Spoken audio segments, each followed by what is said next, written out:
Salut à tous! Donc dans cette première vidéo longue que je fais pour présenter un livre, je vais vous présenter une saga qui s'appelle Les Royaumes de Feu. C'est une saga qui a été écrite par Tweety Sutherland, une autrice anglophone, et qui est très appréciée des collégiens, et même moi qui suis plus âgé qu'un collégien, je l'aime beaucoup, donc je tenais à vous la présenter. Donc dans cette saga, on va suivre une aventure qui se passe dans un monde médiéval fantastique, peuplé principalement de deux espèces. Des charognards, qui sont en voie d'extinction, et des dragons. Dans toute la saga, on suivra les dragons. Il y a un seul tome qui est en série où on suivra les charognards, mais c'est un cas mineur, donc je me concentrerai sur les dragons dans cette vidéo. Parmi l'espèce des dragons, il y a différentes races. Il y a les ailes de boue, les ailes de sable, les ailes de nuit, les ailes de glace, les ailes de mer, les ailes du ciel et les ailes de pluie. Ces races ou clans ne se mélangent jamais entre elles, sauf dans une ville, j'y reviendrai plus tard. Elles ne se mélangent jamais entre elles, ont leurs propres traditions, habitudes, caractéristiques physiques, façon de penser, etc. Et du fait de leur évolution, ils ont développé des pouvoirs particuliers que les autres races n'ont pas. Par exemple, les ailes de mer peuvent respirer sous l'eau, les ailes de nuit peuvent se fondre dans l'obscurité, les ailes du ciel maîtrisent le vol comme personne, etc. Je pense que vous vous doutez des pouvoirs des autres. Donc, dans cette saga, on va suivre une aventure qui se passe dans ce monde, et on va suivre principalement 5 dragonnets qui viennent de 5 clans différents. Comme par magie, ils vont être très amis, car ils ont en fait été élevés ensemble, sans aucun contact avec le monde extérieur. Ils ont été élevés dans un seul but, mettre fin à la guerre. En effet, il y a 20 ans, une guerre a été déclenchée par un problème de succession. À cause de ça, une prophétie a été annoncée qui pourrait mettre fin à la guerre. Je vais vous lire cette prophétie. Quand la guerre aura duré 20 longues années, viendra le temps des dragonnets. Quand la terre de sang et de larmes imbibées, viendra le temps des dragonnets. De tous les œufs, celui des ailes de mer sera le plus bleu. Au sommet de la montagne très haut, celui des ailes du ciel sera le plus gros. Quant aux ailes de nuit, ils viendront à vous sans bruit. Dans la terre des ailes de boue, au fond, repose l'œuf couleur sang de dragon.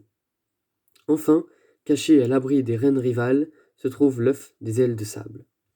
Des 3 reines, Flamme, Fièvre et Fournaise, 2 mourront et l'autre apprendra que si un destin plus haut elle veut bien accepter, au pouvoir des ailes de feu elle accédera.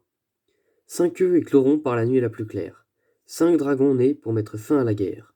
L'obscurité fera place à la lumière. Voici venu le temps des dragonnets. Donc ça, c'est la prophétie qui a été annoncée par les ailes de nuit, qui possèdent en fait des pouvoirs donc de prophétie, de télépathie, mais aussi un autre pouvoir très particulier dont on en apprendra plus sur sa propre nature dans la saga. Je vous spoil rien car c'est un élément assez important. Donc maintenant qu'on sait qu'est-ce qui a poussé les dragons à enfermer 5 gosses ensemble pour les forcer à mettre fin à la guerre, on peut se demander sur pourquoi il y a une guerre. Donc en fait, cette guerre a été déclenchée 20 ans avant l'histoire, à cause d'un problème de succession par 3 princesses ailes de sable. Donc elles étaient sœurs, et leur mère est morte. Faut savoir que dans ce monde, pour succéder à la reine, il faut forcément être de sang royal, mais ce n'est pas forcément l'aîné qui va accéder au pouvoir.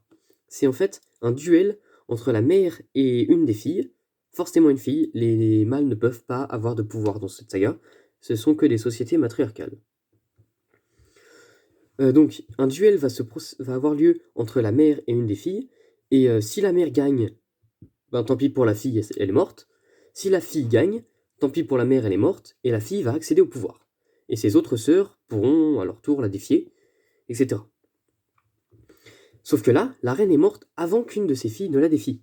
Elle a été tuée par un charognard en fait. Ce qui est très rare car un charognard fait tout petit à côté d'un dragon, et ils sont considérés comme inoffensifs par les dragons.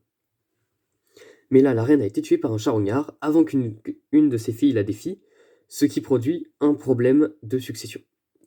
Alors, les 3 reines, Flamme, Fièvre et Fournaise, dont vous avez pu entendre le nom dans la prophétie, vont s'allier pour se faire la guerre. Vont s'allier à différents clans pour se faire la guerre. Fournaise, la plus violente des 3, va s'allier aux ailes de boue et aux ailes du ciel. Fièvre, la plus sournoise des 3, va s'allier aux ailes de mer. Et Flamme, la plus peureuse des 3, je vois pas d'autre adjectif pour la décrire, elle est vraiment peureuse, insignifiante, je sais pas, mais ça sert à rien. Bref, elle va s'allier aux ailes de glace. Donc, pendant ces 20 ans, elles vont se faire la guerre pour essayer de tuer leur sœur ou d'annihiler leur armée, on s'en fout, elles se font la guerre. Sauf que pendant ce temps, les dragonnets, qui ont environ 6 ans, parce que à 6 ans t'es encore un gosse, quelle que soit ta race, que tu sois humain ou dragon, t'es un gosse, ils vont quand même vouloir s'échapper, parce que ils ont envie de trouver leur famille, de connaître leur monde, etc. Donc ils vont vouloir quitter leur grotte. Ils vont réussir, parce qu'en fait, parmi eux, donc leur groupe de 5 dragonnets est composé de un aile de boue, une aile de mer, une aile de pluie, une aile de sable et un aile de nuit. Ce sont les 5 dragonnets de la prophétie, qui sont appelés communément les dragonnets. Donc ces 5 dragonnets vont mettre au point un plan. Donc dans leur grotte, il y a une rivière pour les alimenter en eau, et l'aile de mer va en fait vouloir se glisser dans la rivière pour pouvoir aider les autres à s'évader, en activant le mécanisme qui sert à fermer la porte depuis l'extérieur. Au final, ils vont réussir à s'échapper, mais vont rapidement être pris par une reine, la reine des ailes du ciel, qui est très cruelle, qui s'appelle Scarlett. Cette reine va les enfermer et les forcer à combattre dans son arène, dans laquelle se déroulent des combats quotidiens entre prisonniers de guerre, pour le fun, pour distraire la reine. Donc la reine va les faire combattre dans son arène, mais les dragonnets veulent à tout prix retrouver leur famille, donc ils vont s'échapper. Au final, après quelques jours et 1 ou 2 combats, ils vont réussir à s'évader grâce aux ailes de nuit. En fait, les ailes de nuit sont un peuple très mystérieux, donc je vous l'ai dit, ils peuvent lire dans les pensées, ils peuvent faire des prophéties, donc voir l'avenir. En fait, ils sont considérés comme supérieurs, ils se considèrent comme supérieurs par rapport aux autres dragons, donc ils vivent loin, là où personne ne peut les voir, et c'est très rare d'en voir un, c'est des dragons mystérieux, très puissants, etc. Donc quand ils vont apprendre que l'un d'entre eux est détenu par la reine et s'en sert pour faire joujou, pour s'amuser dans son arène, ils vont pas être contents. Ils vont amener leur armée, le libérer, et donc causer au passage une bonne pagaille. Les 5 dragonnets, les 4, parce que l'aile de nuit a été emportée par son clan pour se faire sauver, donc les 4 dragonnets restants vont en profiter pour s'évader, et donc quitter le royaume du ciel. Tant mieux pour eux, parce qu'ils n'ont rien à faire là-bas. Et ils vont se diriger, donc là je sais pas si vous voyez bien, là sur la couverture, c'est le tome 1, on voit un aile de boue. Ça nous indique donc qu'ils vont se diriger vers le royaume des ailes de boue pour retrouver la famille de Argile, l'aile de boue de la prophétie, le dragonnet aile de boue. Ils arrivent donc à retrouver la famille d'Argile, mais seul problème, c'est qu'ils ne les connaissaient pas. Donc, retrouver le clan, ça c'est fait. Retrouver la famille, c'est autre chose. Se faire apprécier, c'en est une autre. Donc voilà, c'est tout pour les Royaumes de Feu, le roman. Maintenant, je vais passer à la BD, parce qu'en fait, il existe aussi des versions BD.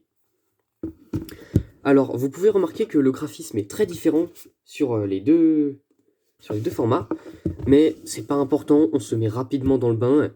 J'ai lu les BD, les 6 premières BD, parce que je sais pas s'il y en a d'autres qui sont sortis actuellement. Donc j'ai lu les 6 premières BD, et franchement, c'est très bien adapté, même si c'est des résumés, parce que c'est des BD, on peut pas avoir tous les détails, c'est suffisant pour pouvoir discuter de ça avec ses amis, ou estimer l'avoir lu. Donc si la saga vous tente, mais que vous avez la flemme de lire, parce que c'est un livre de 300 pages, 400 pages à peu près, si vous avez la flemme de lire 400 pages, lisez la BD, ça sera toujours ça de lu, et puis vous pourrez dire que vous l'avez lu, on s'en fout, que ce soit la BD ou le roman. Donc voilà, ça c'était Les Royaumes de Feu, écrit par Tuté Sutherland, et présenté par Game Stuff. Salut!